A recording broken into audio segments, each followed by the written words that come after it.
시청자 여러분 안녕하십니까. 증시파워10 시작합니다. 최윤입니다. 개장하고 1시간 뒤엔 역시 증시파워10이죠. 그런데 아쉽게도 장 초반과 비교해서 현재 양 시장 모두 다 상승 탄력이 약간 줄어들고 있습니다. 코스피 같은 경우에는 오늘 시장에서 0.7%의 상승 흐름으로 현재 거래가 되고 있는데요. 오늘 장중에는 2,533선까지 올라가기도 했습니다. 그런데 장 초반과 비교해서 약간 상승 탄력을 잃어버렸고요. 또 거래 대금도 어제 같은 시간보다 약간 줄었습니다. 어제 거래 대금 자체가 10조 원대에서 8조 원대까지 내려왔는데 오늘 현재 시각에서는 3조 원대에 머물고 있습니다. 어제와 좀 시장 상황 자체가 비슷한데요. 어제도 코스피보다는 코스닥의 거래 대금이 많았습니다. 어제 코스닥 거래 대금은 10조 원대에 머물렀고 오늘 시장도 코스피보다는 코스닥 쪽으로 조금 더 거래 대금 많이 실리고 있습니다. 다만 코스닥 지수 역시나 마찬가지로 장 초반에는 899선까지 올라가면서 오늘 900선 탈환하나 했는데 현재 구간에서는 약간 상승 탄력을 잃으면서 895선에서 거래가 되고 있고요.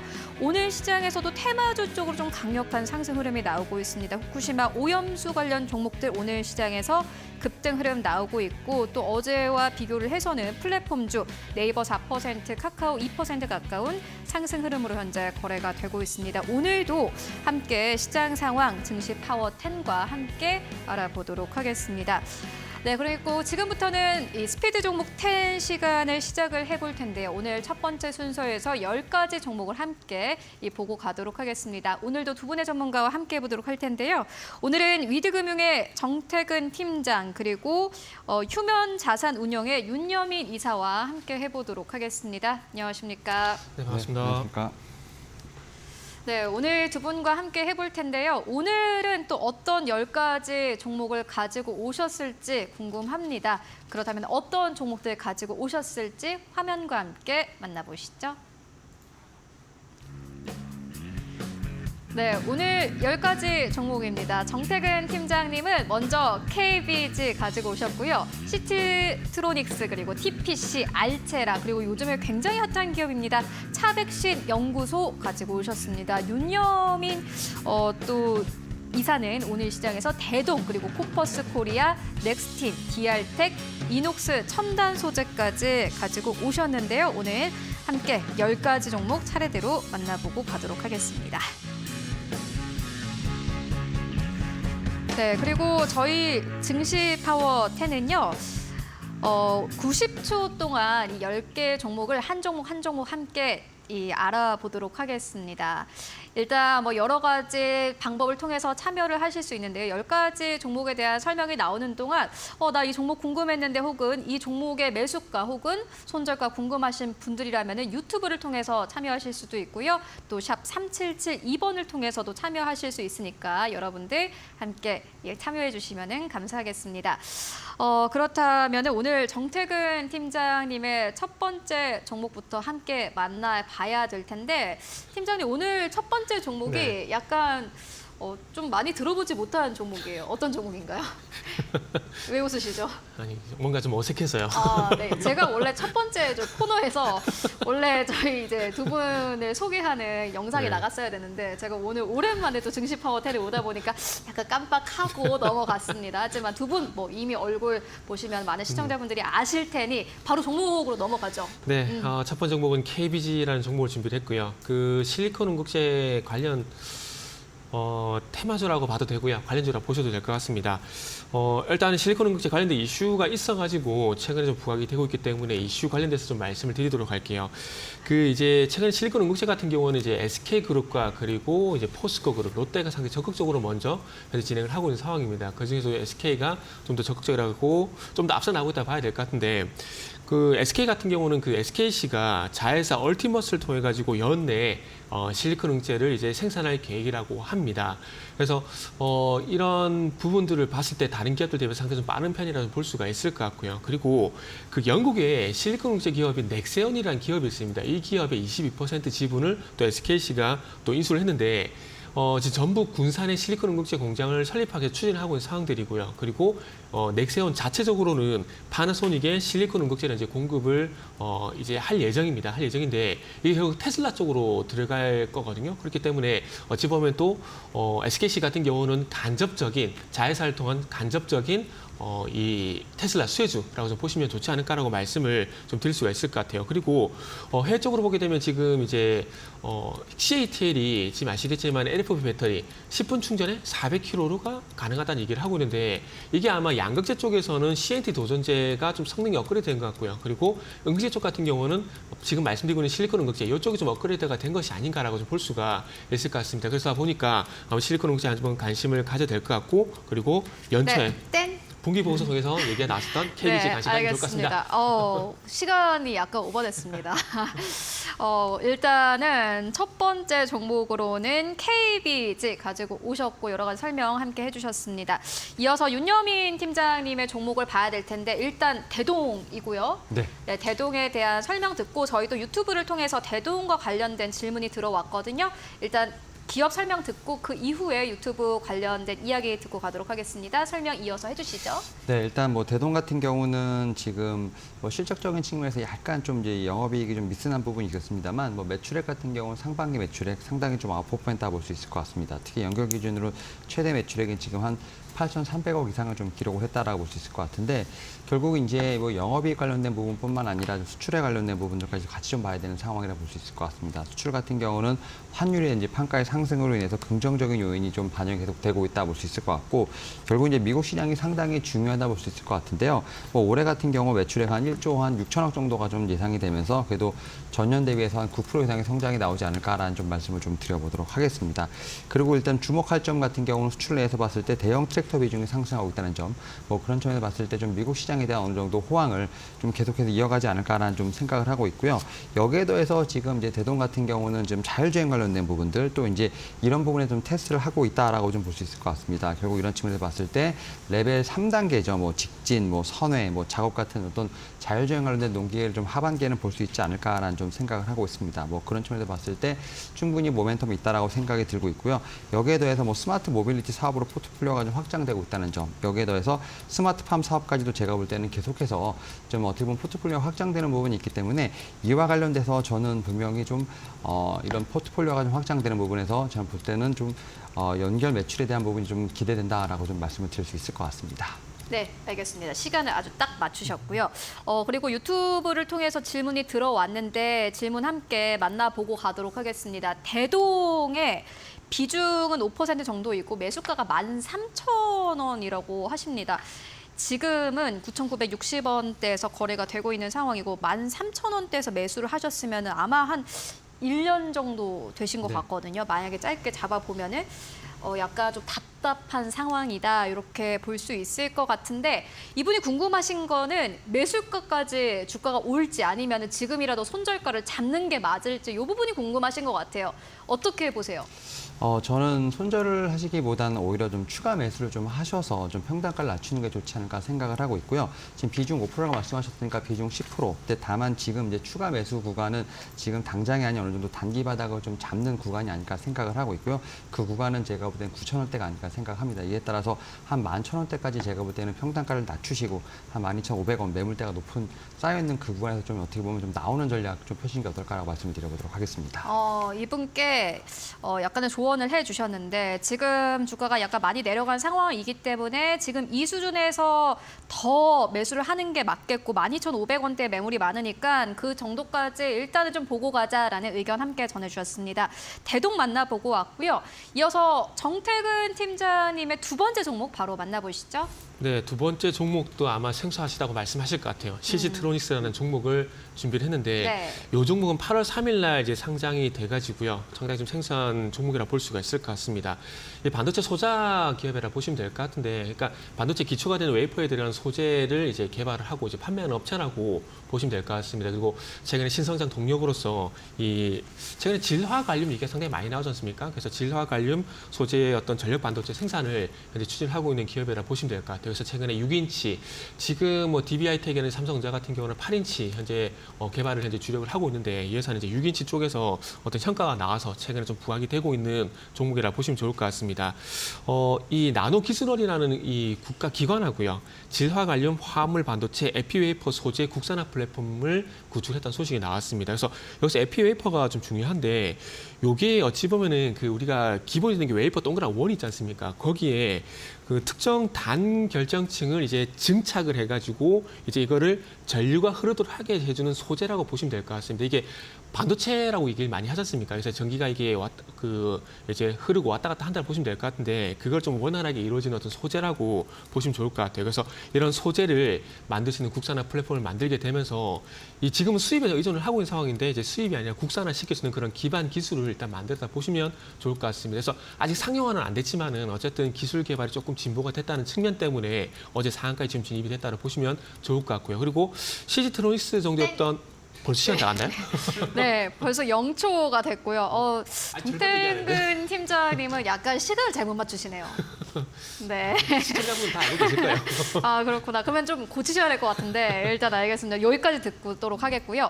이어서 윤여민 팀장님의 두 번째 종목은 코퍼스 코리아라고 저희가 앞서서 또 CG를 통해서 만나보고 왔는데 시청자분께서 질문을 주셨습니다. 오늘 좀 답답하신 분들이 많이 오신 것 같아요. 코퍼스 코리아 매수가 3,400원대이고 비중 10%다라고 이야기해 주셨는데 지금 보니까는 주가가 2,395원대입니다. 가격 전략까지 함께 좀 전해주시죠. 네. 네, 두 번째 이제 코퍼스 코리아 좀 말씀을 드려보도록 하겠습니다. 일단 이 회사 같은 경우는 이제 뭐 우리가 흔히 말하는 컨텐츠 회사라고 좀 말씀을 드릴 수 있을 것 같고요. 특히 이제 컨텐츠뿐만 아니라 뭐 영화까지도 지금 제가 볼 때는 좀 영역이 확장이 되면서 이런 부분을 OTT에 좀 유통하는 회사라 볼 수 있을 것 같습니다. 특히 이제 올해 좀 주요 배급 작품으로는 지금 재벌집 막내 아들, 뭐 청춘 월담 등이 있다라 볼 수 있을 것 같은데 일단은 작년에 김종학 프로덕션을 좀 인수를 하면서 제작 사업까지도 좀 본격적으로 시작을 하고 있다라고 좀 말씀을 드릴 수 있을 것 같습니다. 특히 좀 약간 화제가 좀 되진 않았습니다만 좀 전 인상 깊게 봤던 이제 셀러브리티를 좀 포함해서 지금 3개 작품 제작이 좀 제가 볼 때는 매출에 반영될 것으로 보이고 있고요. 뭐 그런 부분에서 봤을 때 지금 이제 셀러브리티 같은 경우는 넷플릭스 글로벌 1위, 글로벌 지금 조회수 1위를 좀 기록한 점 같은 경우가 향후에 좀 영향을 미치지 않을까라는 좀 생각을 하고 있습니다. 다만 뭐 동사 같은 경우는 어떻게 보면 지금 예상 PR 같은 경우 상당히 좀 지금 회사에 비해서 좀 상당히 낮은 좀 저평가를 좀 받고 있는 상황이기 때문에 이런 측면에서 봤을 때 주가 상승 여러가 좀 있지 않을까라는 좀 생각을 하고 있고 앞에서 말씀드렸던 김종학 프로덕션의 어떤 역량을 통해서 이런 부분들이 제가 볼 때는 향후에 제작에도 좀 분명히 영향을 미치지 않을까라는 생각을 합니다. 이에 따라서 올해 전체적으로 봤을 때 매출 같은 경우는 제가 볼 때 한 560억 정도, 그다음에 영업이익은 한 140 정도가 좀 예상이 되면서 지금 이제 영업이익 같은 경우 전년 대비 한 15% 이상, 50% 이상 좀 증가하지 않을까 생각합니다. 뭐 이런 측면에서 봤을 때 외형 성장도 기대된다 볼 수 있을 것 같고 다만 지금 상황에서 봤을 때 주가는 상당히 답답한 흐름이긴 합니다만 저는 매물대 3,000원을 좀 뚫고 올라가게 된다고 하면 그 전까지 평단가를 회복할 수 있지 않을까 생각하고 있습니다. 네, 알겠습니다. 시간을 딱 맞추셨고요. 이어서 정태근 팀장님의 세 번째 종목도 함께 만나보고 가도록 하겠습니다. 세 번째 종목은 TPC인데 네. 요 기업 설명해 주시죠. 네. 이제 첫 번째 전반전 같은 경우는 다양한 종목을 준비를 했습니다. 그래서 세 번째 로봇 관련 종목이라도 말씀드리고 싶은데 최근에 협동 로봇 관련된 종목들이 상당히 많이 좀 부각이 되고 있습니다. 아시다시피 유르메카라든지 이런 유르메카 SB테크라든지 이런 기업들이 많이 부각이 되고 있는 상황인데 이제 외식업계가 이제 무인화 기술을 많이 도입을 하게 되면서 상당히 많이 부각이 되고 있는 상황입니다. 근데 이런 것들뿐만 아니라 이제 한화도 이 협동 로봇 시장에 진출을 한다라고 합니다. 그 FA 부분에 있는 그 협동 로봇 부분과 그리고 진영 그 시스템 부분을 이제 분사를 하게 되면서 이게 하나 로보틱스 10월달에 설립을 한다라고 얘기를 하고 있는데 그래서 이제 지능형 협동 로봇 시장에 진출을 하게 되면 새롭게 이제 또 로봇 관련주로 좀 봐야 되지 않을까라고 볼 수가 있을 것 같습니다. 그리고 현재 두산 로보틱스가 IPO가 예정되어 있는 것들은 또 잘 알고 계실 거라고 보고 있습니다. 그래서 이런 협동 로봇 관련된 이슈가 계속해서 나오고 있는 상황들이기 때문에 한번 좀 관심을 좀 가져야 되는데 그동안 TPC 같은 경우는 상당히 조용했습니다. 협동 로봇 관련돼 가지고 그렇게 부각이 많이 안 됐었는데 일단 최근에 또 엔비디아 이슈가 부각이 되게 되면서 다시 한번 로봇 관련주로 현재 부각이 되고 있는 상황인데요. 대만의 그 협동 로봇 기업인 그 테크맨 로봇이라는 기업이 있는데 이 회사가 또 엔비디아와 디지털 트윈 솔루션을 현재 개발을 현재 진행을 했다라고 합니다. 그래서 이런 이제 솔루션을 개발을 완료를 했고 이런 부분들을 이제 테크맨의 모회사인 퀀타그룹 제조라인 검사 공정에 이 애플리케이션 적용을 한다라고 합니다. 그래서 계속해서 협동 로봇 관련된 이슈가 나오고 있고 그리고 전반적인 어떤 그 맥심 같은 테마가 형성이 되는 건 아니지만 그래도 관심을 가져야 될 것 같다고 말씀드리도록 하겠습니다. 네, 알겠습니다. 오늘은 좀 약간 잘 맞추시려고 노력을 좀 해보시는 게 좋지 않을까. 가시기 전에 제가 스톱워치 하나 선물해 드릴게요. 지금 이 시간에 그냥 하시는 게 좋을 것 같아요. 네, 알겠습니다. 막 진행을 하시네요. 감사합니다. 그리고 이어서 윤여민 팀장님의 종목도 만나봐야 될 텐데 어떤 종목이죠? 네, 세 번째 종목 넥스틴 한번 좀 말씀을 드려보도록 하겠습니다. 일단 뭐 오늘 뭐 10땡을 볼 수 있지 않을까 생각하면서 일단 지금 이 반도체 관련된 종목들 지금 다시 한번 좀 음봉이 나오고 있는 상황이라 볼 수 있을 것 같은데 여전히 뭐 상승에 대한 부분은 좀 보고 있다 말씀드릴 수 있을 것 같고 이 넥스틴 같은 경우는 좀 중국향에 대한 좀 매출이 좀 상당히 많은 회사라 말씀드릴 수 있을 것 같습니다. 특히 뭐 지난달 14일 금액은 크지 않습니다만 지금 중국의 파운드리 회사와 함께 지금 웨이퍼 검사 장비 지금 공급 계약을 좀 마쳤다라고 얘기가 나왔습니다. 한 80억 정도의 지금 계약을 마쳤는데 결국 이제 중국향에 대한 매출을 좀 제가 볼 때는 좀 봐야 되지 않을까 생각을 하고 있고 특히 수주 잔고가 상당히 높다는 점에서 봤을 때 이런 부분들이 하반기에 얼마나 좀 매출로 반영되는지가 좀 중요하지 않을까라는 좀 생각을 하고 있습니다. 여기에 더해서 지금 두 가지 신규 장비가 좀 시장에서 주목된다 말씀드릴 수 있을 것 같은데요. 뭐 레스큐, 뭐 크로키라 볼 수 있을 것 같고 레스큐 같은 경우는 EUV 공정 관련된 부분들 특히 이제 미세 공정 관련된 부분에서 좀 제가 볼 때는 필요성이 상당히 부각되고 있다 볼 수 있을 것 같고 크로키 같은 경우 이제 HBM 공정 관련돼서 제가 볼 때는 유력한 상황이기 때문에 이런 부분도 저는 체크를 해봐야 되지 않을까라는 좀 생각은 하고 있습니다.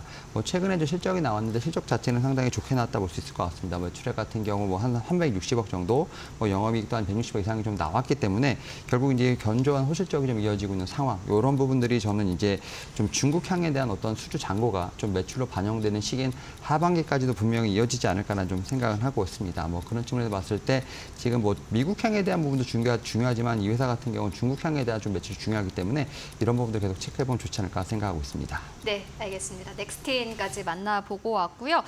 이어서 이제 또 네 번째 종목으로 넘어가야 될 텐데 정태근 팀장님의 네 번째 종목은 알체라입니다. 급등과 급락에 자주 나오고 있는 기업이고 또 최근에 정말 핫한 기업이기 때문에 시청자분들께서 관심을 많이 가지실 것 같습니다. 기업 소개해 주시죠. 네. 일단은 알체라를 가지고 나온 이유는 뭐 다들 잘 알고 계실 거라고 봅니다. 이제 이틀 남았죠. 이제 24일 날 네이버가 하이퍼 클럽 X 이제 공개를 한다라고 합니다. 그래서 이런 그 초거대 AI를 이제 LG도 그렇고 네이버도 그렇고 카카오도 그렇고 대기업들이 계속해서 공개를 하고 있는 상황들입니다. 그러면은 이 공개를 하게 되면서 대기업에 좀 관심을 가져야 되는 것이 아닌가라고 좀 볼 수가 있겠지만 좀 반대로 보셔야 될 것 같아요. 어찌 보면은 이제 뭐 네이버라든지 LG 같은 경우는 대형주다 보니까 이런 것들 실적으로 캐시카우 역할을 하기 전까지는 아마 주가의 반응은 좀 미미할 거라고 보시는 게 좀 맞다라고 보고 있습니다. 어찌 보면 네이버 정도 시청이 되게 된다는 물론 신사업을 진행한 것도 도움이 되겠지만은 신사업이 실적으로 반영되는 게 중요한 거거든요. 예를 들게 되면은 카카오가 2018년도에 앱 관련 그 컨텐츠 관련되고 많은 투자를 했었는데 그게 결국은 2019년도에 성과로 나타나게 되면서 주가 상승이 나왔었거든요. 그래서 네이버도 그런 관점에서 좀 봐야 되지 않을까라는 말씀을 좀 드릴 수가 있을 것 같아요. 그러다 보니까 이제 하이퍼클로버 X라든지 엑사운 2.0이라든지 이런 것들이 공개가 되게 된다라면은 좀 낙수 효과가 기대가 되는 AI 관련된 종목들을 볼 수밖에 없다는 말씀드릴 수가 있을 것 같아요. 그래서 그 중에서 저는 알체라를 현재 관심 있게 좀 보고 있는데 뭐 이유는 단 한 가지입니다. 네이버의 손자회사라는 점. 이게 알체라의 최대 주주가 스노우인데 스노우가 또 이제 네이버의 종속회사거든요. 그러다 보니까 네이버 연결고리가 상당히 가장 가까운 기업이라 볼 수가 있을 것 같습니다. 그러다 보니까 이 알체에 대한 관심을 좀 가져야 될 것 같고요. 그리고 이제 연결될 만한 사업 부분은 이 AI 적용이 필요한 데이터베이스를 제공하는 데이터 사업을 진행하고 있는데 이런 부분이 도움될 것 같습니다. 네, 알겠습니다. 알체라까지 만나보고 왔고요. 그래도 또 정태근 팀장님께서 가지고 오신 종목 가운데선 가장 시총이 큰 것 같은데요. 그런 것 같은데 후반전에 네. 기대하도록 하겠습니다. 일단 지금까지는 좀 작은 거 위주로 만나보고 왔고요. 이어서 윤여민 이사의 네 번째 종목도 함께 만나보시죠. 네, 네 번째 종목은 DR텍 한번 좀 말씀을 좀 드려보도록 하겠습니다. 사실 오늘 시장 약간 좀 이제 변동성이 나오는 상황에서 좀 가장 상승 탄력이 좀 높게 나오는 종목 중 하나가 아닐까 생각을 합니다. 뭐 딥노이드와 함께 DR텍 오늘 좀 14% 지금 뭐 10%대 이상의 좀 상승세가 나오고 있는데 결국 이제 AI와 관련된 종목 중에서 그 중에서도 헬스케어와 관련된 부분들 또 의료기기와 관련된 부분들이 좀 집중적으로 조명을 받으면서 오늘 시장에서 좀 상승세가 나오고 있다라고 볼 수 있을 것 같습니다. 특히 이 회사 같은 경우는 AI 이미지 프로세싱 기술을 좀 보유하고 있다라고 좀 말씀을 드릴 수 있을 것 같고 이와 관련돼서 상당히 좀 높은 지금 레퍼런스를 쌓고 있다라고 볼 수 있을 것 같은데 특히 이제 삼성 헬스케어 쪽에 대한 부분에서 좀 레퍼런스를 쌓고 있다라고 볼 수 있을 것 같습니다. 특히 이제 삼성 헬스케어 같은 경우 삼성 메디슨 뭐가 함께 좀 여러 가지 좀 지금 의료 기기를 좀 어느 정도 생산하고 좀 만들고 있는 상황이라 볼 수 있을 것 같은데 그와 관련돼서 삼성전자의 지금 AI 디텍터 장착에 대한 관련된 부분들 특히 이제 ODM 관련된 부분에서 단독으로 좀 계약 공시가 좀 나왔기 때문에 이러한 쪽에서 제가 볼 때 레퍼런스를 상당히 좋게 쌓고 있지 않을까라는 생각을 하고 있습니다.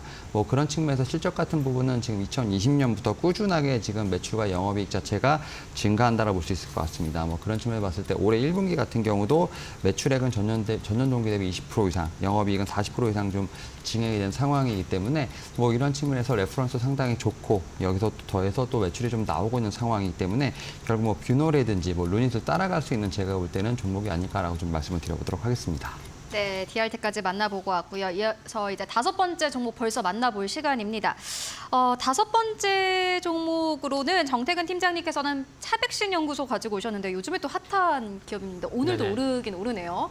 이 종목 설명 부탁드리겠습니다. 뭔가 하실 말씀 있으세요? 아니요, 오늘 지금 이제 시간을 잘 지키나 안 지키나 한번 보려고 제가 자, 이번엔 짧게 할게요. 이번엔 짧게 알겠습니다. 할게요. 한번 들어보죠. 네. 5번째 종목이 차백신 연구소를 준비를 했는데 그 최근에 잘 아시겠지만은 최근이 아니죠. 올해 들어와가지고 AI 관련된 이슈가 계속 부각이 되게 되면서 이 소위 말하는 헬스케어 쪽 같은 경우는 연초에는 영상 진단 쪽에서 이제는 이 AI 신약 개발 플랫폼 쪽으로 좀 많이 넘어가고 있는 상황입니다. 대표적으로 보게 되면 영상 진단 같은 경우는 아시다시피 뭐 루닛 같은 종목들이 있고 그리고 최근에 이 신약 개발 플랫폼 같은 경우 시테카 바이오 상당히 잘 가고 있지 않습니까? 그리고 이제 차백신 연구소도 그런 맥락에서 좀 보시면 좋을 것 같습니다. 그래서 전반적으로 이 종목을 선택한 이유는 바이오 쪽 이슈보다는 어쨌든 AI 쪽 관련돼 가지고 이 이슈가 신약 개발 플랫폼 좀 넘어가고 있기 때문에 그와 관련된 종목이기 때문에 오늘 가져왔다고 보시면 좋을 것 같습니다. 그래서 분당 차병원하고 AI 기반 항암 백신 개발 상호 협력 MOU를 현재 체결을 한 상황들이고요. 그리고 여기서 이제 이 차백신 연구소의 일단 역할은 뭐냐면은 면역 증강 플랫폼 기술을 활용해 가지고 이 항암 백신 후보 물질을 도출하는 겁니다. 그러니까 서두에 말씀드린 신약 개발 플랫폼 역할을 한다라고 보시면 좋지 않을까 말씀드릴 수가 있을 것 같고요. 그리고 최근에 또 이제 엘팜프라 그래가지고 독자 개발한 면역 증강제가 있습니다. 이게 또 이제 이 항암 백신 면역 증강 효능 아직 본임상에 들어간 것은 아니지만 전임상에서 효과가 좀 나타나게 되면서 암 분야 국제 학술지인 캔서스 최근에 좀 게재가 됐다라고 보시면 좋을 것 같습니다. 네, 알겠습니다. 14초나 또 세이브를 해주셨는데 그렇게까지 안 해주셔도 되는데. 아니야 그 상담해가지고 시간이 좀 모자랄 것 같아 지금. 네, 알겠습니다. 또 방송 시간까지 이렇게 또 챙겨주시고 너무 감사드립니다. 이어서 윤여민 이사의 5번째 종목 만나볼 텐데요. 이 종목도 워낙 또 많은 인기가 있는 기업입니다. 함께 바로 설명 들어볼까요? 네, 5번째 종목은 이녹스 첨단 소재 좀 말씀을 좀 드려보도록 하겠습니다. 상당히 좀 고점에서 많이 눌린 좀 종목이라 볼 수 있을 것 같은데 전 재평가가 필요하다는 측면에서 좀 가지고 나왔고요. 일단 실적적인 측면을 보게 된다고 하면 2분기 실적 상당히 좀 좋았다라고 볼 수 있을 것 같습니다. 영업이익 같은 경우는 201억 정도로 좀 기록을 하면서 일단 시장 기대치인 150억을 좀 충분히 상회하는 한 38% 이상 좀 상회하는 좀 실적이 나왔다 볼 수 있을 것 같습니다. 특히 이제 결국은 이제 뭐 디스플레이 쪽 보게 된다고 하면 LG 디스플레이, 삼성 디스플레이를 좀 봐야 되지 않을까 생각하는데 LG 디스플레이 같은 경우는 WOLED 라인 가동률 회복이 좀 상당히 좋았다라고 볼 수 있을 것 같습니다. 여기에 대해서 삼성 디스플레이 같은 경우는 아이폰 15용 지금 패널 점유율이 상당히 올라가고 있는 상황이기 때문에 이러한 측면에서 2분기 실적이 상당히 좋지 않았나라고 좀 생각을 하고 있고요. 여기다 좀 폴더블 스마트폰 신제품 출시 효과 관련된 부분으로 힘입어서 지금 각 사업부 자체가 좀 아웃퍼폼했다 볼 수 있을 것 같은데 저는 이런 부분이 지금 이제 하반기까지도 이어지지 않을까라는 좀 생각을 하고 있습니다. 특히 이제 3분기뿐만 아니라 하반기에도 상당히 좀 중요한 제가 볼 때 실적의 분수령이 되지 않을까 생각을 하고 있는데 3분기 같은 경우도 시장의 컨센서스를 넘어가지 않을까 생각하고 있고 하반기 전체를 놓고 보게 된다고 하면 영업이익은 550억 이상을 좀 제가 볼 때는 상회할 것으로 보이면서 기대치를 좀 저는 상회하지 않을까라는 좀 생각을 하고 있습니다. 여기에 더해서 지금 이 회사 같은 경우는 신사업을 좀 하겠다고 얘기가 나왔죠. 특히 이제 지난 5월에 좀 발표했는데 수산화 리튬 사업을 좀 하겠다라는 얘기가 나왔고 이런 부분이 2025년 하반기에 좀 제가 볼 때 양산 목표를 갖고 있는 부분이 있기 때문에 이런 부분도 주가에 좀 충분히 반영될 수 있는 모멘텀이 되지 않을까라고 말씀드려보도록 하겠습니다. 네, 이녹스 첨단 소재를 끝으로 10가지 종목 함께 만나보고 왔습니다. 그리고 저희가 제공해드리고 있는 정보는 투자 판단에 대한 조언입니다. 투자 여부에 대한 결정은 투자자 각자의 판단으로 하셔야 된다는 점 고지해드리도록 하겠습니다. 그럼 지금까지 만나본 종목들 정리해보고요. 현재 시장 상황도 함께 바로 만나보시죠.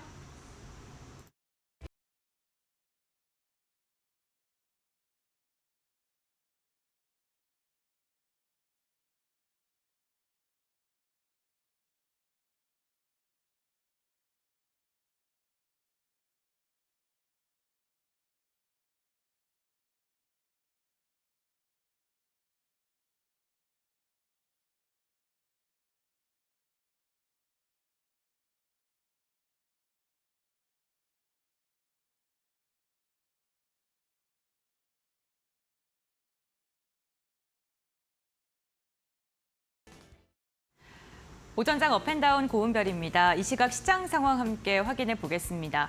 이번 주 잭슨홀 미팅이 예고되어 있습니다. 9월 FOMC회를 앞두고 연준 의장의 의중을 좀 엿볼 수 있는 시간으로 지금 점쳐지고 있는데요. 이에 대한 경계감으로 국내 증시 지금 외국인의 위탈이 나오고 있지만 개인의 매수세가 지속적으로 들어오면서 증시는 상승력을 이어가고 있습니다. 전거래에 이어서 오늘도 빨간불 그리고 있습니다. 유가증권 시장 0.58%가량 상승하면서 2,523선의 거래가 되고 있고요. 콜상 역시나 0.7%가량의 상승, 895포인트 선에서 거래가 진행되고 있습니다. 다만 오늘 상승 종목이 하락 종목보다는 더 적다는 점, 일부 종목으로 투자 심리가 지속적으로 쏠리고 있다는 점은 체크를 해주셔야 될 것 같습니다. 그렇다면 어떠한 종목으로 매기세가 이어지고 있을까요? 이 시각 특징주를 통해서 알아보겠습니다. 먼저 반도체 관련 기업들 함께 확인을 해보셔야 될 것 같습니다. 엔비디아가 실적 발표를 앞두고 간밤 8%가량의 급등세로 마감을 했습니다. 2분기 매출이 지난해와 비교했을 때 65%가량 증가할 것이다라는 시장의 전망이 나오고 있고요. 투자은행에서도 목표 주가를 잇따라 상향 조정하고 있기도 하죠. 이에 대한 훈풍이 국내 증시까지 이어지면서 오늘 관련 기업들 들썩이고 있습니다. 이 시각 현재 상황 함께 확인해 보시죠. 네, 이수페타시스가 오늘 3%대 오름세, 그리고 레이저셀도 2%대 상승력을 보여주고 있습니다. 다만 반도체 관련 기업들 개장 직후보다는 상승폭을 다소 반납을 한 모습인데요. 아무래도 시장의 경계감이 점점 더 짙어지고 있는 양상으로 보입니다. 다음 특징주 함께 확인해 보겠습니다. 육개와 소금 관련 기업들 함께 확인을 해보시죠. 일본의 후쿠시마 오염수 방류가 정말 코앞으로 다가왔습니다. 현지 언론에 따르면 오는 24일 후쿠시마 오염수가 방류될 가능성이 점쳐지고 있는데요. 제1원전만 따지게 된다면 134만 톤가량으로 방류가 시작된 후부터 30년 동안 방류가 진행될 수 있다고 합니다. 오늘 이에 대한 반사이익에 대한 기대감으로 육개 관련주들과 소금 관련주들 들썩이고 있는데요. 이 시각 흐름 함께 확인해 보겠습니다. 네, 육개와 소금 관련 기업들 강한 탄력을 보여주고 있습니다. 인삼가 같은 경우에는 상한가까지 올라선 모습이고요. 보라티아 같은 경우에도 25%대 오름세가 집계가 되고 있습니다. 오늘 육개 관련 기업들보다는 소금 관련주들이 조금 더 강한 탄력을 보여주고 있는 가운데 오늘 관련 모멘텀이 과연 장 마감까지 이어질 수 있을지 이 부분도 체크를 해보셔야 될 것 같습니다. 마지막 특징주 함께 확인해 보시죠. 어제 이어서 오늘도 2차 전지 관련 기업들의 시세가 이어지고 있는 상황입니다. 미국이 중국의 전기차 부품의 압류가 점점 더 늘어나고 있다, 이러한 소식이 전해지면서 반사이익에 대한 기대감이 국내 증시까지 이어지고 있는 건데요. 위구르 강제노동 금지법 목록에 중국의 전기차들이 조금 포함이 됐다, 전기차 부품들이 포함이 됐다라는 소식이 들려오면서 이에 대한 훈풍이 국내 증시로 이어지고 있는 상황입니다. 이 시각 흐름 함께 확인해 보시죠. 네, 오늘 에코프로 같은 경우에는 7% 가까운 강세를 보여주면서 125만 원 다시금 돌파하는 데 성공했고요. 에코프로 BM 같은 경우 2%대 오름세, 시가총액 상위 기업들, 코스닥 기업들로 매기세가 이어지면서 지수 상승이 집계가 되고 있고요. 원익 P&E 같은 경우에도 8%대 오름세가 집계가 되고 있습니다. 지금까지 오전장 업앤다운 고은별이었습니다.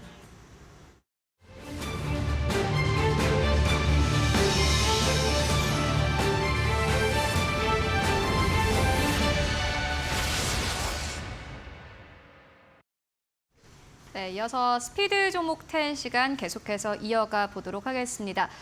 여러 가지 종목들에 대한 소개 계속해서 나가고 있는데요. 여러분들 궁금증 있으시거나 혹은 뭐 종목에 대해서 하시고 싶은 말씀이 있으시다 하시면 유튜브 채팅창을 통해서 참여하실 수 있고요. 또 문자 샵 3772번으로 의견 남겨주시면 저희가 함께 반영을 해서 이 방송에서 함께 전달해 드리도록 하겠습니다. 여러분들의 많은 참여 부탁드리겠습니다. 그렇다면은 이어서 볼 10가지 종목들은 어떤 것들일까요? 바로 화면으로 확인해 보시죠. 네, 먼저 정태근 팀장님의 이 5가지 종목입니다. 롯데 관광개발, 호텔신라, 이노진, 그리고 형제엘리트, 파도까지 가지고 오셨고요. 이어서 윤여민 이사의 5가지 종목은 UIL, BH, SM, 그리고 롯데정보통신, 프로텍입니다. 관련된 10가지 종목 바로 함께 이야기 나눠보도록 하겠습니다.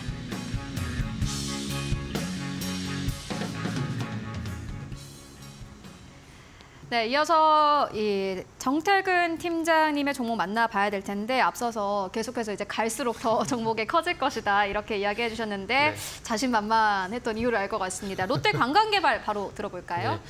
오늘 이제 후반전은 중국 소비주 특집 이렇게 말씀드리겠습니다. 첫 번째 종목은 이제 롯데 관광개발 말씀 좀 드릴 건데 중국 소비주 보실 때 저는 일단은 이제 중국 디플레 그리고 컨트리 가든 리스크와 무관한 소비 관련주는 봐도 된다라고 좀 말씀을 드려보고 싶어요.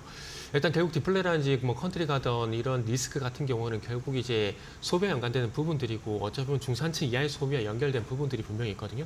근데 그런 부분들을 보게 된다면 거기가 좀 무관한 소비가 발생될 만한 섹터는 그래도 관심을 가져야 된다고 좀 말씀드려보고 싶어요. 무슨 얘기냐면은 결국 이제 저는 대중국 관련주 같은 경우는 이제 그 의료 관광 관련주들, 그러니까 그리고 카지노 관련주, 그러니까 소비가 조금 이제 부지에서 일어나는 소비가 연관된 종목들을 봐야 된다고 좀 생각을 하고 있는데 그러다 보니까 이제 카지노 관련주 그 중에서도 롯데 관광개발을 좀 말씀을 좀 드려보고 싶습니다.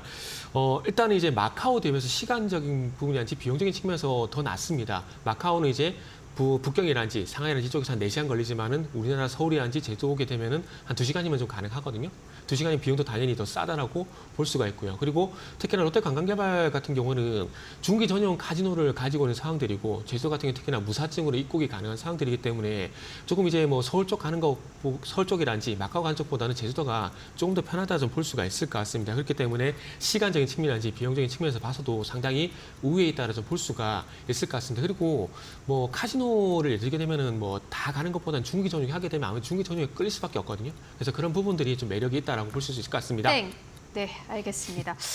억지로 끝내신 것 같은 네. 느낌이 살짝 드는데 일단 첫 번째로는 롯데관광개발 만나보고 왔고요. 이어서 윤여민 이사 6번째 종목 바로 만나보시죠. 네, 저 첫 번째 뭐 UI에 좀 말씀을 좀 드려보도록 하겠습니다. 사실 이 회사 같은 경우 좀 다양한 좀 이제 포트폴리오가 좀 가능한 회사라고 좀 말씀드릴 수 있을 것 같은데요. 뭐 플라스틱부터 금속까지 좀 다양한 품목을 좀 이제 취급할 수 있다라고 볼 수 있을 것 같고 여기에 더해서 뭐 사출뿐만 아니라 조립까지도 그냥 모든 공정을 좀 대응할 수 있는 제가 볼 때는 그런 회사라 말씀드릴 수 있을 것 같습니다. 뭐 그런 측면에서 봤을 때 뭐 포트폴리오 다각화가 충분히 가능한 회사라 볼 수 있을 것 같고 다만 지금 시장에서 봤을 때는 지금 이제 전자담배 관련돼서 좀 상당히 부각이 된다라고 좀 말씀드릴 수 있을 것 같습니다. 특히 이제 글로벌 담배 기업이죠. 지금 PMI의 좀 신규 고객사로 좀 확보가 되면서 실적 관련된 부분이 좀 퀀텀 점프하지 않을까라는 좀 예상이 좀 나오고 있다라고 볼 수 있을 것 같습니다. 특히 이 PMI 같은 경우는 글로벌 전자담배 시장에서 지금 시장 점유율 같은 경우가 작년 기준으로 뭐 거의 70%가 넘어가는 좀 압도적인 1위를 차지하고 있는 상황이기 때문에 이러한 좀 회사를 좀 고객사로 두는 것 자체가 상당히 경쟁력이 되지 않을까라는 좀 생각을 하고 있습니다. 뭐 그런 측면에서 봤을 때 동사 같은 경우는 지금 이제 뭐 KT 향에 대한 어떤 지금 제가 볼 때는 전자담배 관련된 부분들 여기에 더해서 지금 PMI 쪽에 대한 부분으로도 제가 볼 때 고객사를 확보할 것으로 보이고 있기 때문에 이러한 측면에서 전자담배에 대한 기업으로서 어떤 위상이 다시 한번 세워지지 않을까라는 좀 생각을 하고 있습니다. 여기에 더해서 지금 이제 뭐 전자담배뿐만 아니라 결국 이러한 측면에서 봤을 때 우리가 봐야 될 건 실적에 관련된 부분이 아닐까 생각을 하고 있는데 일단 올해 예상 실적 같은 경우 매출액 같은 경우 한 3,600억 정도, 영업이익은 한 180억 정도가 예상이 되면서 특히 이제 영업이익 같은 경우 전년 대비 200% 이상 성장하지 않을까라는 좀 말씀을 드려보도록 하겠습니다. 네, 알겠습니다. UI에까지 만나보고 왔고요. 이어서 다음 종목 만나봐야 될 텐데 비슷한 종목입니다. 호텔 네. 신라인데 이 종목도 함께 설명 듣고 가도록 하겠습니다. 네, 7번째 종목은 말씀하셨듯이 호텔 신라입니다. 그러니까 지금 계속해서 부유층 소비에 대한 부분을 계속 말씀드리고 있는데 중국 같은 경우는 상당히 놀랍게도 1만 위안 그러니까 한 달에 1만 위안 이상 버는 사람이 중국 1% 이내라고 합니다. 1만 위안 정도면 우리나라 돈으로 한 180만 원 정도거든요. 그래서 결국 그쪽에서 소비가 일어날 수밖에 없다라는 것들이죠. 그러다 보니까 롯데 관광개발, 카지노 관련해서 말씀 좀 드린 부분들이 있고 그리고 7월 이후에 제주도 같은 경우는 이제 베이징이라든지 상하이 직항 노선이 좀 더 확대가 되게 됩니다. 그러면은 롯데 관광개발을 봐야 되고 그러면은 제주도 쪽을 보게 된다라면 또 제주도의 수혜가 될 만한 종목을 봐야 되는데 그게 호텔 신라다라고 보시면 좋을 것 같아요.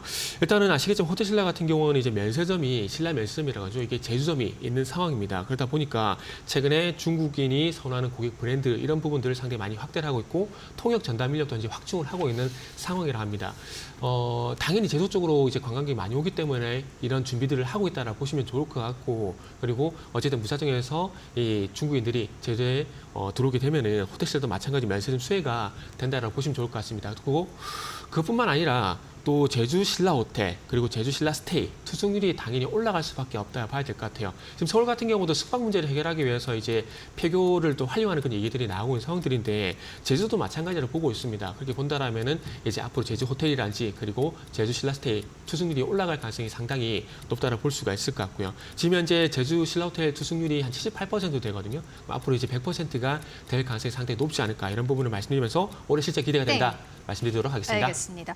앞서 하지 못했던 롯데 관광 개발의 이야기까지 덧붙여서 90조 안에 녹여주셨고요. 이어서 윤여민 이사의 종목인데 BH입니다. 사실 의견과 전망에 정말 정반대로 극과 극으로 나뉘는 기업이기도 한데요.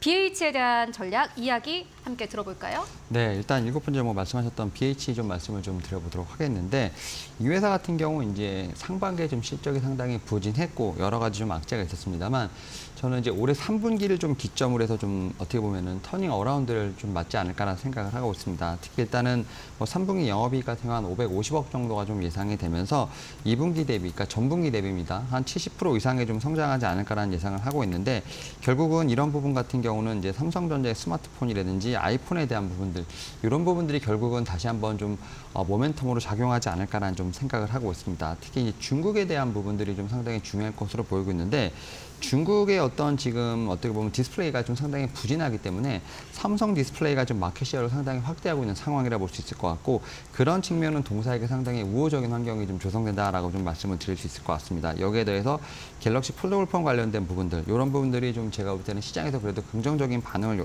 지금 제가 볼 때는 끌어내고 있는 상황이기 때문에 여기에 따른 제가 볼 때는 수혜도 분명히 예상된다 말씀드릴 수 있을 것 같고 특히 이제 3분기는 좀 중요한 것이 이제 애플의 아이폰 15가 아닐까라는 좀 생각을 하고 있습니다. 이쪽에 이제 PCB 공급에 대한 어떤 부분이 좀 확대될 것으로 보인다는 점. 여기에 또 이제 삼성 디스플레이에 대한 어떤 매출 회복도 좀 분명히 기대되는 부분이 있기 때문에 제가 볼 때는 이러한 좀 악재들은 뭐 주가에 좀 대부분 반영이 됐고 사실 올라온 것이 거의 없습니다만 그런 부분마저 거의 다 대부분 이제 어느 정도 매물대에 의해서 좀 하락한 부분이 있기 때문에 지금부터는 충분히 좀 매수 가능 관점으로 봐야 되지 않을까 생각하면서 결국은 저는 내년을 봐야 되지 않을까 생각하고 있습니다. 네, BH 내년을 보고 가지고 오셨다라는 의견 전해주셨고요. 이어서 정태근 팀장님의 종목입니다. 이노진인데 이 종목 전략도 함께 전해주시죠. 네. 내년이면 좀 더 천천히 갖고 오셔도 되지 않을까라는 말씀 좀 드리고 싶네요. 네. 죄송합니다. 이노진이라는 종목을 이제 8번째로 준비를 네. 했는데 제가 아까 전에 이제 카지노 쪽하고 의료 관광 쪽을 좀 봐야 된다고 말씀드렸는데 뭐 의료 관광 쪽은 이제 아시겠지만은 미백이라든지 그리고 이제 탈모 치료, 한방 의료 이런 쪽으로 상당히 중국인들이 선호를 한다라고 합니다. 그러다 보니까 이제 피부 미용 쪽 같은 경우는 아시다시피 뭐 제이시스 메디칼이라든지 클래시스라든지 여러 가지 좀 많은 종목들이 있거든요. 많은 종목들인데 이노진 같은 경우는 이제 탈모 관련돼 가지고 이제 최근에 와서야 이제 부각이 되는 종목이라고 보시면 좋을 것 같아요. 국내 유일하게 탈모 치료 토탈 솔루션을 이제 구축을 하고 있는 기업이라 보시면 되는데 이게 제가 최근에 부각된 종목을 이렇게 말씀드린 이유가 뭐냐면은 항상 그렇거든요. 중고차보다 신차가 낮고 구축보다는 아파트 신축이 더 낮습니다. 그렇게 본다라면은 주시장에서도 새로운 수혜주가 당연히 부각이 될 수밖에 없기 때문에 그리고 관심을 가질 수밖에 없기 때문에 말씀을 드린다라고 보시면 좋을 것 같아요. 그래서 어쨌든 이제 2023년도 의료 관광객이 한 30만 명 정도 추정이 된다라고 합니다. 그리고 정부에서도 적극적으로 이제 의료 관광을 홍보를 하게 되면서 관광을 유치하기 위해서 이제 노력을 하고 있는 상황들이고요. 그래서 이제 뭐 중국뿐만 아니라 많은 나라에서도 오겠지만은 특히나 이제 중국이 열리게 되다 보니까 중국 쪽으로 많이 좀 집중을 하고 있다고 보시면 좋을 것 같습니다. 그래서 이 의료 관광, 중국에서 들어오는 의료 관광이 이제 재차 활성화될 전망이 있다라는 부분들 말씀드려보고 싶고, 그리고 특히나 이노진 같은 경우는 이제 코스메스티컬 발음이 잘 안 되네요. 코스메스티컬 맞나요? 화장품 중에서 유일하게 국내 모발 이식 확대 탈모 치료 효과가 입증이 됐다고 합니다. 그래서 이런 부분들을 보게 된다라면은 이제 탈모 쪽도 의료 관광 수혜가 될 것이다. 네, 알겠습니다. 그냥 자체적으로 땡을 되게 듣기 싫으셨나 봐요. 이런 또 이제 출연자분은 네, 처음이신데 일단 알겠습니다. 이노진 듣고 왔고요. 그 중에서 설명해 주시는데 5초 정도가 코스메슈티컬을 어떻게 발음하는지를 고민하시는데 한 5초를 쓰셨어요. 이어서 그러면은 바로 윤여민 이사의 종목 만나보도록 하겠습니다. SM인데 SM 전략 전해주시죠. 네, 일단 뭐 8번째 뭐 지금 엔터테인먼트 쪽에서 갖고 왔고 바로 SM 좀 말씀을 좀 드려보도록 하겠습니다. 최근에 이제 모든 섹터, 특히 이제 SM을 좀 비롯한 지금 엔터테인먼트 섹터도 약간의 좀 조정이 있었습니다만 그나마 좀 견조하게 좀 버티고 있는 이제 종목이라 말씀드릴 수 있을 것 같고 일단 뭐 2분기 실적은 좀 이미 발표가 됐다라고 말씀드릴 수 있을 것 같은데 뭐 컨센서스를 상회한 좀 분기 최대 실적을 좀 기록했다 볼 수 있을 것 같습니다. 뭐 매출액 같은 경우는 한 2,400억 정도, 영업이익은 한 360억 정도가 좀 기록이 되면서 컨센서스를 좀 상회했다라고 좀 볼 수 있을 것 같고 뭐 사실은 대부분의 지금 이제 뭐 매출 구조가 결국 이제 음반, 그다음에 콘서트가 되지 않을까 생각을 하는데 특히 여기서 지금 에스파라든지 NCT가 좀 상당히 아웃퍼폼했다라고 볼 수 있을 것 같습니다. 뭐 그러한 측면에서 보게 된다고 하면 지금 음반이라든지 지금 콘서트는 좀 제대로 지금 잘 진행이 되고 있다 말씀드릴 수 있을 것 같고 이 회사가 지금 이제 하는 것 중에 하나가 바로 이제 구조적인 문제를 좀 어느 정도 좀 고치고 있다 볼 수 있을 것 같습니다. 좀 적자 자회사를 좀 어느 정도 지금 이제 매각하려는 모습이 좀 보이고 있죠. 특히 이제 뭐 SMCNC라든지 키스트 같은 경우는 매각이 좀 진행된다 볼 수 있을 것 같고 좀 본업과 관련된 자회사죠. 뭐 SM재팬이라든지 DM 같은 경우는 오히려 수익이 좀 전환이 되면서 자회사의 구조도 상당히 탄탄해지고 있다라고 볼 수 있을 것 같습니다. 여기에 더해서 미국향 익스포저가 좀 다른 엔터사에 비해서 낮았던 부분들 이런 부분들을 노력을 하고 있다 볼 수 있을 것 같습니다. 뭐 예를 들어서 에스파 영어 싱글 발매 같은 경우는 지금 미국 시간 0시 기준으로 지금 제가 볼 때 발매가 되면서 어쨌든 미국향에 대한 부분을 조금 더 신경 쓰고 있는 상황이기 때문에 뭐 이런 측면에서 봤을 때 뭐 좀 상당히 좀 아웃퍼폼할 수 있는 좀 여지가 좀 있다. 여기에 중국향에 대한 부분도 있기 때문에 좀 엔터 4사 중에 좀 주목해봐야 되지 않을까 생각하고 있습니다. 네, SM까지 만나보고 왔습니다. 사실상 뭐 리오프닝이랑도 연결을 해서 함께 볼 수 있는 기업이기도 하고요. 이어서 정태근 팀장님의 9번째 종목인데 형지 엘리트입니다. 오늘 중국 관련해서 좀 많이 가지고 오셨어요, 그죠? 네, 후반전은 이제 중국 특집이라고 말씀을 드렸고 네. 그러다 보니까 또 관련 종목들을 계속 말씀드리고 있습니다. 이제는 롯데관광개발, 호텔신라, 이노젠 같은 경우는 이제 중국에서 이제 오는 거 이제 인바운드였는데 예전에 이제 형제 엘리트는 아웃바운드라고 좀 보시면 좋을 것 같아요. 이제 그 중국이 어쨌든 문을 활짝 열게 되면서 이제 형제 엘리트가 이제 중국에서 기회를 이제 모색을 하고 있는 상황입니다. 중국 법인인 상해 엘리트가 현지 국제 교복 박람회에 참여를 했다라고 합니다. 일단 이제 교복 시장 같은 경우도 우리나라도 마찬가지지만 프리미엄 교복이 중국에서도 마찬가지로 좀 유행을 하고 있다라고 합니다.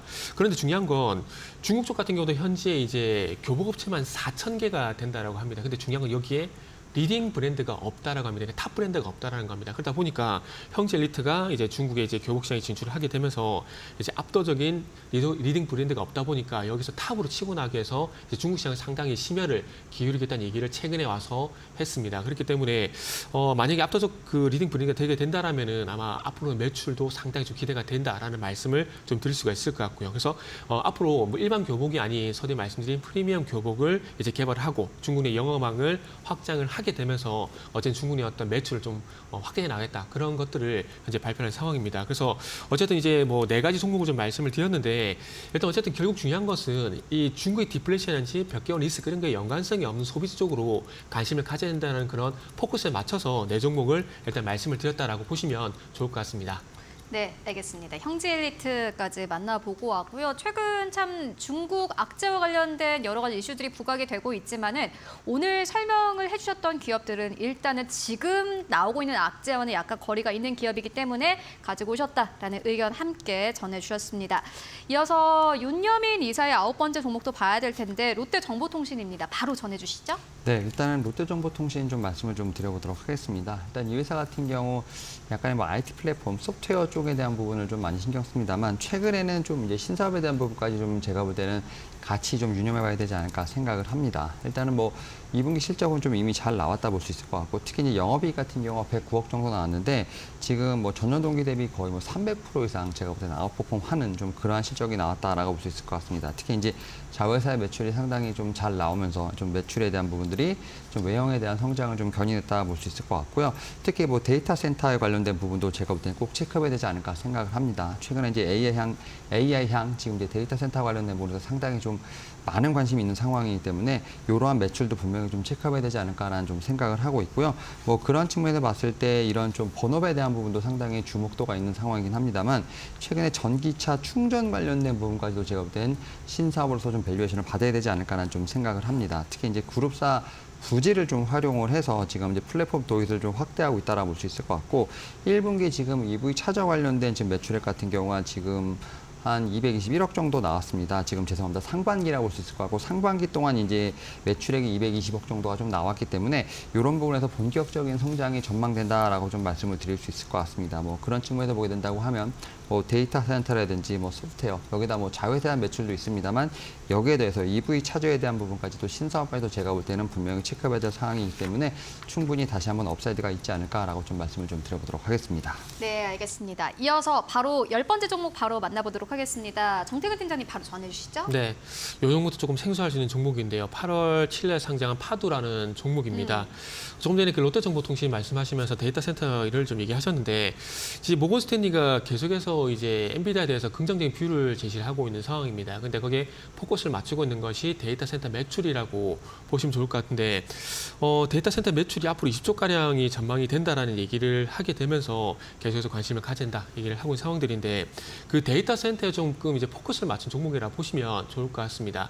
이 데이터 센터 구축을 하게 되면은 서버하고 저장 장치 비중이 최대한 70% 정도 된다고 보시면 좋을 것 같은데, 이 저장 장치의 또 44.8%가 SSD고요. 그리고 서버의 또 5.3%가 SSD라고 좀 보시면 좋을 것 같습니다. 그래서 이 AR에는 이 카테고리가 이 하이엔드 디램 쪽만 영향을 주는 것이 아니라 앞으로 낸드 쪽도 영향을 줄 가능성이 상당히 높다라는 겁니다. 그러니까 SSD 같은 경우에는 SSD 컨트롤러와 플러스 낸드를 병렬화시켜 가지고 만드는 게 SSD 모듈이거든요. 그렇기 때문에 앞으로 이제 메모리 쪽 같은 경우는 지금 하이엔드 디램뿐만 아니라 낸드 쪽도 이런 연륜에서 살아날 가능성이 상당히 높은데, 이 파두의 주력 제품이 데이터 센터에 특화된 SSD 컨트롤러라고 보시면 될 것 같습니다. 그래서 이 회사는 그 스탠 반도체 페미스 기업인데, 그래서 방금 말씀드린 이 SSD 컨트롤러를 설계를 해서 위탁 생산을 TSMC로 맡깁니다. 그래서 이게 완성이 되게 되면은 SK 하이닉스 쪽으로 이제 납품을 하게 되고, SK 하이닉스 이걸 받아가지고 SSD 모듈을 만들어서 메타 쪽으로 납품하는 그런 구조다라고 보시면 좋을 것 같아요. 그래서 어쨌든 엔비디아,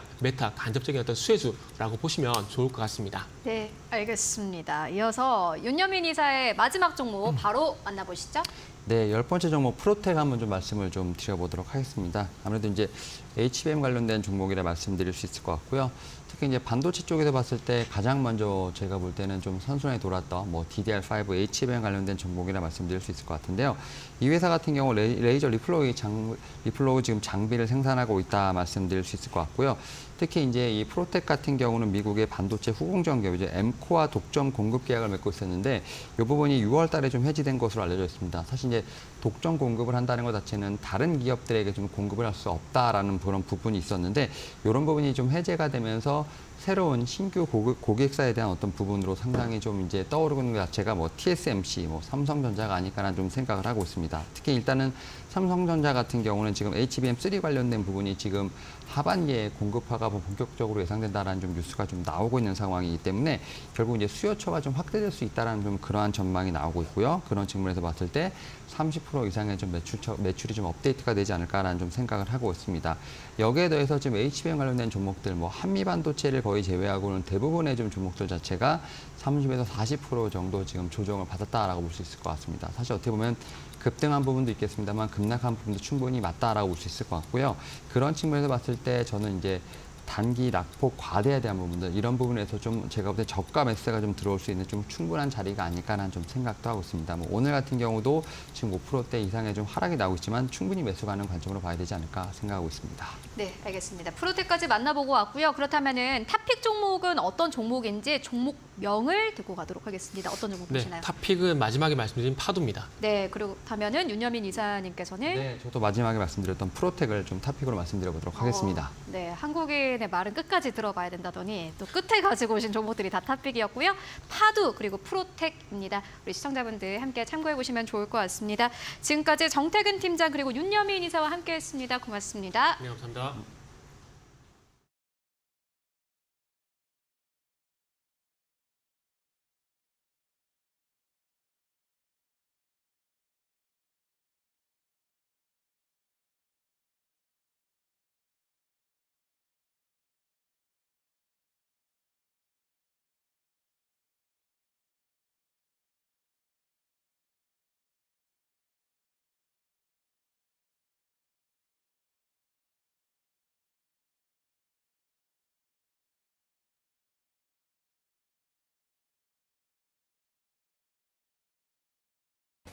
네, 오늘 저희가 준비한 소식은 여기까지입니다. 저희는 내일 더욱더 알찬 정보로 다시 찾아오도록 하겠습니다. 시청해주신 여러분 모두 고맙습니다.